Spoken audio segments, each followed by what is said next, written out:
Parte 8. O Arquipélago dos Mil Segredos. O grande império da Alvorada completara 7 anos quando os primeiros relatos chegaram aos ouvidos de Bouvet. 7 anos de paz, prosperidade e crescimento silencioso. 7 anos desde que o lema Jade e Fogo fora gravado no coração de cada súdito. Mas Bouvet, agora com 42 anos, descobrira uma verdade incômoda sobre si mesmo. A paz o inquietava. Não que ele desejasse guerra. Longe disso. As cicatrizes da campanha contra os jogos Nhai ainda doíam em noites de umidade. Os rostos dos queimados por seus dragões ainda visitavam seus sonhos ocasionais. Mas havia algo no ar parado, na ausência de desafios, que fazia seu sangue valeriano ferver. Foi o almirante Junfan, agora um velho de cabelos brancos mas olhos ainda vivos, quem trouxe a oportunidade. Vossa Grandeza, o mar além de Great Morak guarda um segredo que nossos mapas ignoram. Bouvet inclinou-se no trono de Jade, agora ornamentado com os símbolos do dragão celestial e do sol nascente. Fale, almirante. Junfan estendeu um pergaminho sobre a mesa. Era um mapa antigo, desgastado pelo tempo, com bordas queimadas e manchas de umidade. As 100 ilhas, Vossa Grandeza. Ou pelo menos é assim que os antigos as chamavam.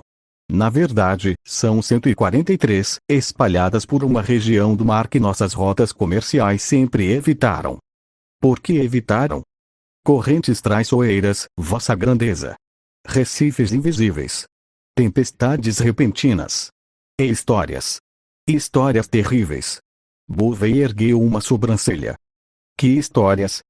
Dizem que as ilhas são habitadas por canibais. Que seus habitantes adoram deuses antigos que exigem sacrifícios humanos. Que navios que se aproximam demais simplesmente desaparecem. Canibais e deuses antigos, repetiu Bouvet, um sorriso surgindo em seus lábios. Junfan, você já viu um dragão queimar um exército inteiro? Sim, Vossa Grandeza. Você acha que canibais me assustam? O almirante sorriu, aliviado. Não, Vossa Grandeza. Mas pensei que deveria avisar. E avisou. Agora me diga, por que deveríamos nos interessar por essas ilhas? Junfan apontou para o mapa, indicando a posição do arquipélago. Por causa disto, Vossa Grandeza. As 100 ilhas ficam exatamente na rota mais curta entre Great Morak e o continente de Sotorius. Quem controlar as ilhas controla o comércio com o sul. E os relatos de Sotorius, ouro, pedras preciosas, madeiras raras, animais exóticos, tudo isso passaria pelas ilhas. Bouvet estudou o mapa em silêncio.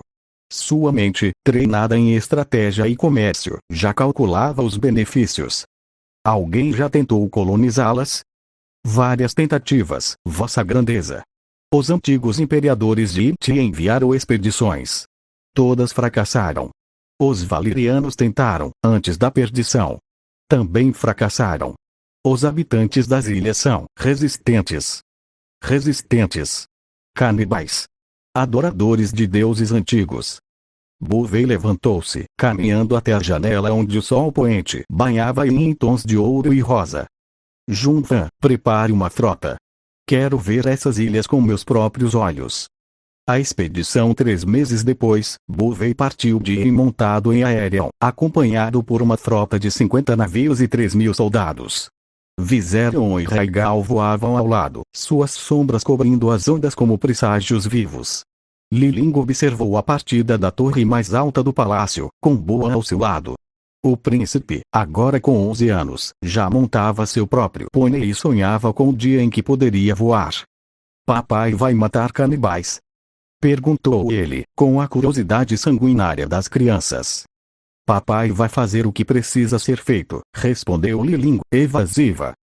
Como sempre. Eu queria ir. Um dia você irá. Quando for imperador. Boan franziu a testa. Mas eu quero ir agora.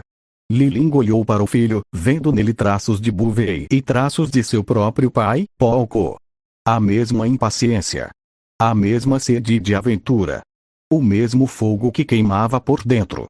A paciência também é uma arma, Boan. Aprenda a usá-la. A chegada à viagem até as 100 ilhas levou 20 dias. As correntes eram tão traiçoeiras quanto os relatos diziam, e 2 navios menores naufragaram em recifes invisíveis antes que a frota aprendesse a navegar com cautela. Mas os dragões, voando acima, guiavam a rota com sua visão aguçada. O arquipélago surgiu no horizonte como uma miragem. Centenas de ilhas verdes espalhadas pelo azul infinito, algumas pequenas como rochedos, outras grandes o suficiente para abrigar cidades. Névoa cobria as áreas mais altas, e o cheiro de vegetação densa alcançava os navios antes mesmo do desembarque. Bovey ordenou que a frota ancorasse diante da maior ilha, que os mapas antigos chamavam de Ilha do Crânio. O nome, descobririam depois, não era metafórico. O desembarque foi pacífico. Os soldados formaram um perímetro na praia de areia negra, enquanto Bovey descia de Aerion e observava a floresta densa que começava a poucos metros da água. Silêncio. Nem pássaros, nem insetos, nem vento. Apenas o som das ondas e o ocasional rugido distante de algum animal desconhecido. Não gosto disto, murmurou Ling Shun, que apesar da idade insistira em acompanhar a expedição. Muito silêncio. Até selva tem silêncio, mas este é diferente. É o silêncio de quem está sendo observado, concordou Bovey. Preparem os homens. Não avancem sem ordem. Por 3 dias, os exploradores mapearam a costa sem encontrar sinal dos habitantes. Aldeias abandonadas pontilhavam o interior, com cabanas de palha vazias e utensílios deixados para trás como se os moradores tivessem simplesmente evaporado. Ossos humanos, dispostos em padrões estranhos, decoravam os arredores das aldeias. Rituais, disse um sacerdote que acompanhava a expedição. Ossos dos ancestrais. Os povos antigos acreditavam que os mortos protegiam os vivos. Protegeram bem, resmungou Ling Shun, apontando para as aldeias vazias. No 4º dia, os habitantes apareceram. O primeiro contato surgiram da floresta como fantasmas, silenciosos e repentinos. Eram baixos, magros, com peles escuras como a madeira queimada e olhos grandes demais para seus rostos. Vestiam-se com folhas de ossos, e carregavam lanças de madeira negra com pontas de obsidiana. 100, talvez 200, cercaram o acampamento imperial sem fazer um som sequer. Os soldados formaram quadrados de defesa, lanças apontadas para fora. Os dragões, empoleirados nas rochas próximas, observavam com olhos entreabertos, esperando o comando. Bovey avançou sozinho, sem armas, até o limite do perímetro. Eu sou Bovey, imperador do grande império da Alvorada, senhor dos dragões, filho do fogo e do jade, disse ele, em voz alta. Vim em paz, para falar com os líderes deste povo. Os nativos murmuraram entre si. Uma figura mais alta que as outras separou-se do grupo. Era uma mulher, seus cabelos grisalhos adornados com dentes de animais desconhecidos. Em seu pescoço, um colar de ossos humanos. Dragões, disse ela, numa língua antiga que o sacerdote de It traduziu com dificuldade. Lembramos dos dragões. Vieram antes, há muitas gerações. Queimaram nossas aldeias. Levaram nosso povo. Disseram que voltariam um dia. Bovey franziu a testa. Valíria. Os senhores de dragões de Valíria estiveram aqui. Valíria, repetiu a mulher, cuspindo no chão. Nome de demônios. Vocês são iguais? Não. Valíria caiu. Foi destruída. Seus senhores estão mortos. Eu sou de outro lugar, de outro povo. Não vim queimar. Vim oferecer. Oferecer o quê? Proteção. Comércio. Um lugar no meu império. Seus deuses continuarão sendo seus deuses. Suas terras continuarão sendo suas terras. Mas vocês pagarão tributo, seguirão minhas leis no mar e receberão meus mercadores. A mulher riu, um som seco como folhas ao vento. Proteção contra quem? Somos os únicos nestas ilhas. Contra outros que virão. Contra quem não oferecerá escolha. Contra o mundo que está mudando. O silêncio se estendeu. A mulher estudou Bovey com olhos antigos, avaliando, julgando. Você é diferente dos outros que vieram, disse finalmente. Mas diferente não significa bom. Volte amanhã. Precisamos consultar os deuses. Buvei acenou, recuando lentamente. Os nativos desapareceram na floresta tão silenciosamente quanto surgiram. A resposta dos deuses naquela noite, os dragões inquietaram-se. Aerion, especialmente, não conseguia dormir, seus olhos dourados fixos na escuridão da floresta. Buvei sentou-se ao lado dele, ouvindo os sons noturnos que finalmente haviam começado. Cantos estranhos, tambores distantes, gritos que podiam ser de animais ou de algo mais. Eles estão fazendo alguma coisa, murmurou Buvei. Rituais. Invocando seus deuses. Aerion rugiu baixinho, um som vibrante que Buvei sentiu nos ossos. Você também sente. Algo antigo. Algo que não gosta de dragões. Ao amanhecer, a mulher retornou, acompanhada por uma dúzia de guerreiros. Seu rosto estava pintado de branco, e seus olhos pareciam diferentes, mais vazios, mais distantes. Os deuses falaram, disse ela. Eles lembram dos dragões. Lembram do fogo.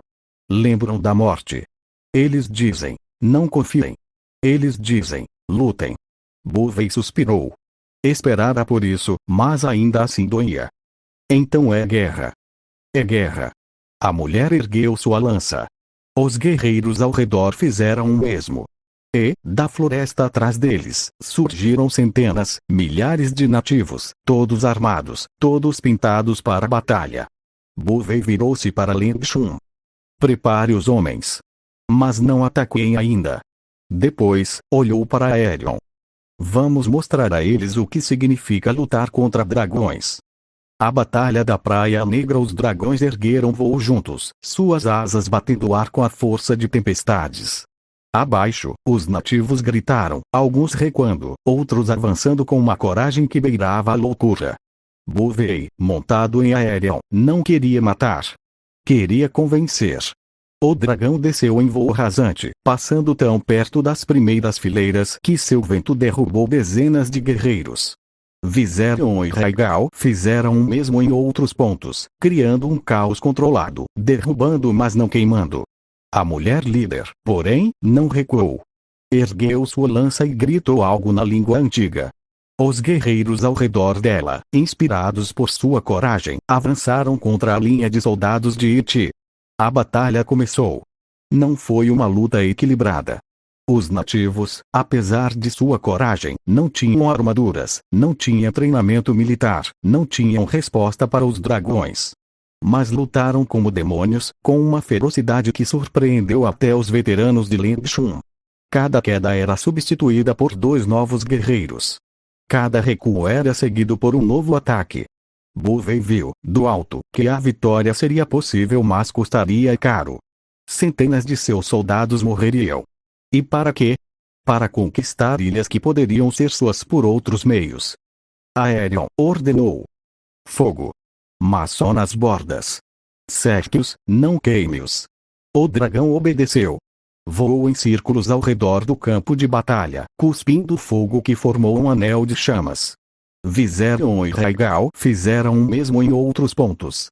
Em minutos, os nativos estavam encurralados, cercados por fogo de todos os lados, com apenas um mar às costas. A mulher líder, vendo sua situação, finalmente hesitou. Sua lança baixou ligeiramente. Buvei desceu com Aerion, pousando no centro do anel de fogo, diante dela. O calor era intenso, mas suportável. Eu não quero matar seu povo, disse ele, gritando acima do rugido das chamas. Quero que eles vivam. Quero que suas crianças cresçam. Quero que seus deuses continuem sendo adorados. Mas isso só acontecerá se você se curvar agora. A mulher olhou para seus guerreiros, para o fogo, para o dragão. Seus olhos antigos brilharam com lágrimas que o calor evaporava antes que caíssem. Se eu me curvar, disse ela, os deuses me amaldiçoarão. Se não se curvar, seu povo morrerá. Escolha qual maldição prefere carregar. O silêncio se estendeu. O fogo rugia ao redor. Os guerreiros esperavam. Finalmente, a mulher ajoelhou-se.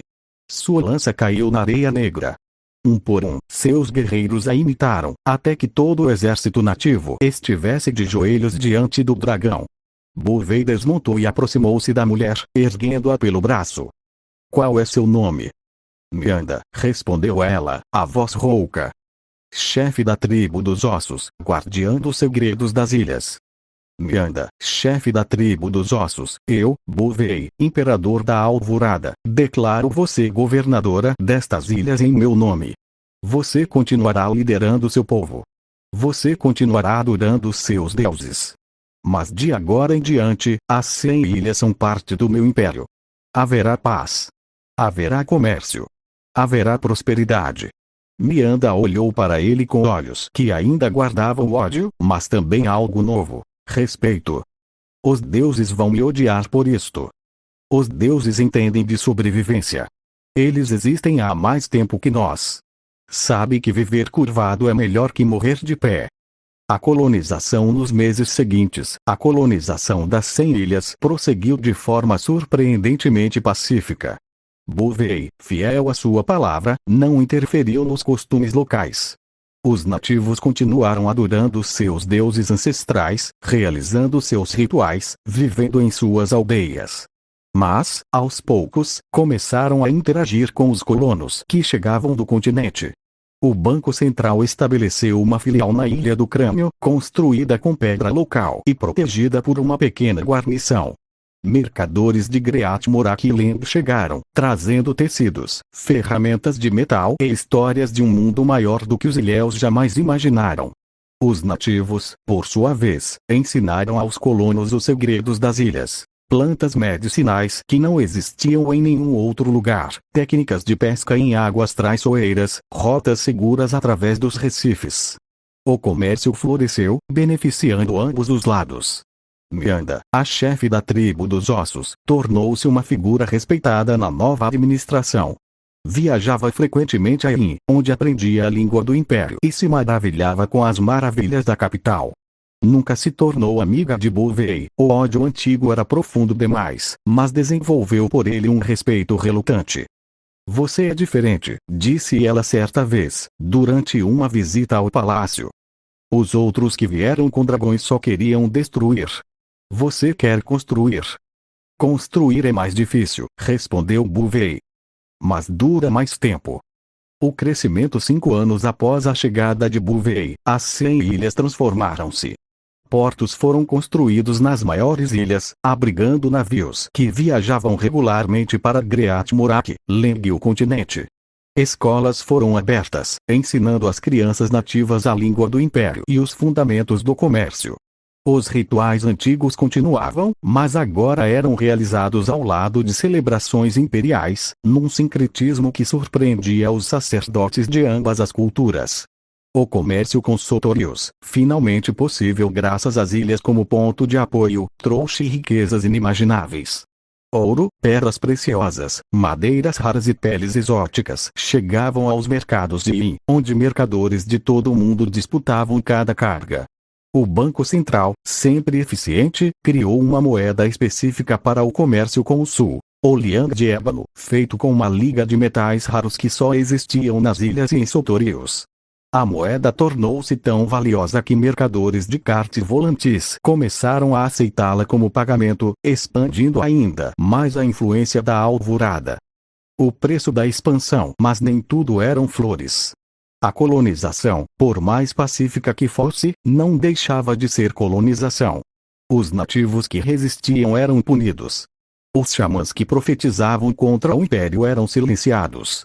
As crianças que aprendiam a língua de Iti esqueciam, aos poucos, as línguas ancestrais.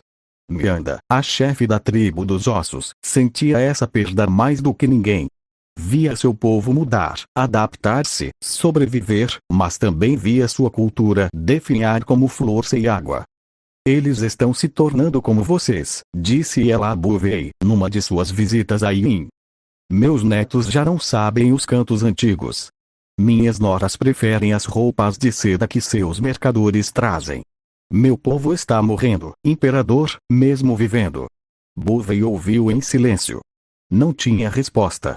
Sabia que Mianda falava a verdade, mas também sabia que não podia parar o que começara. Impérios fazem isso, disse finalmente. Engolem culturas. transformam povos. Não é maldade, é apenas o que acontece. Isso torna certo? Não. Mas torna inevitável. A única escolha que eu podia dar ao seu povo era: juntem-se a nós ou morram lutando. Vocês escolheram juntar-se. Agora cabe a vocês decidir o que preservar e o que deixar para trás. Mianda não respondeu. Mas naquela noite, quando voltou para suas ilhas, levou consigo uma missão: registrar tudo. Todos os cantos, todos os rituais, todas as histórias antigas. Para que, mesmo que seu povo mudasse, a memória do que foram nunca morresse. O retorno do imperador Buvei retornou a Ain após a consolidação definitiva das 100 ilhas. Tinha 47 anos agora, e o peso de tantas conquistas começava a se manifestar em cabelos grisalhos e linhas profundas no rosto. Lilingo esperava no palácio, como sempre. Mas algo nela havia mudado. Seus olhos, antes frios e distantes, agora pareciam mais presentes. Mais vivos. Você está diferente, observou Buvei, enquanto caminhavam pelos jardins. Estou velha, respondeu ela, com um sorriso que quase alcançava os olhos. Quase 50 anos, Buvei. Quem diria que duraríamos tanto? Durar é fácil. Viver é mais difícil. Liling parou, olhando para ele com uma expressão que não conseguia decifrar. Você viveu, Buvei. Conquistou impérios, domou dragões, construiu uma nação. Eu apenas observei. Observar também é viver. É sobreviver. Não é a mesma coisa. Buvei quis responder, mas não encontrou palavras. Mais uma vez, Lilingo deixava sem resposta. Buan, agora com 16 anos, encontrou-os nos jardins. Era um jovem alto, com os cabelos escuros da mãe e os olhos puxados do pai, mas neles, um brilho que lembrava Daenerys. O fogo Targaryen, diziam alguns. O sangue dos dragões. Pai. Mãe. Os navios chegaram de Sotorius. Traziam coisas incríveis. Buvei sorriu, vendo a excitação do filho. Um dia você verá essas coisas com seus próprios olhos, Buan. Um dia você navegará para Sotorius, para as 100 ilhas, para todos os lugares que eu conquistei. E conquistarei mais. Declarou o jovem, com a arrogância da juventude. Levarei os dragões aonde ninguém jamais foi. Liling e Buvei trocaram um olhar. Naquele momento, por um instante, foram apenas pais, compartilhando o orgulho e o medo que todo pai sente ao ver o filho sonhar. O legado às 100 ilhas tornaram-se uma das províncias mais prósperas do grande império da Alvorada. Seus portos movimentavam mais comércio que muitos reinos inteiros. Suas escolas formavam administradores e mercadores que viajavam por todo o mundo conhecido. Seus habitantes, outrora temidos como canibais selvagens, eram agora cidadãos do império, com direitos e deveres iguais aos de qualquer itiano. Mas Buvei nunca esqueceu as palavras de Mianda. Nunca esqueceu que o progresso tinha um preço, e que esse preço era pago em lágrimas e memórias apagadas. Numa noite, já velho, escreveu em seu diário particular: conquistei terras, unifiquei povos, construí um império que durará enquanto o sol nascer. Mas às vezes me pergunto: os mortos me agradecem? Os deuses antigos me perdoam? Os filhos dos meus inimigos, que agora chamam meu nome em suas preces, sabem quem realmente foram seus ancestrais? Não sei as respostas. Talvez nunca saiba. Mas uma coisa aprendi: impérios são como dragões. Crescem, queimam, constroem. E no fim, tudo que resta são as cinzas e as histórias que escolhemos contar. Que as histórias da Alvorada sejam boas. Que nossos netos lembrem que tentamos fazer o certo, mesmo quando o certo era difícil de encontrar. Jade e fogo. Tradição e mudança. Passado e futuro. Que o equilíbrio dure para sempre. Fim da parte 8.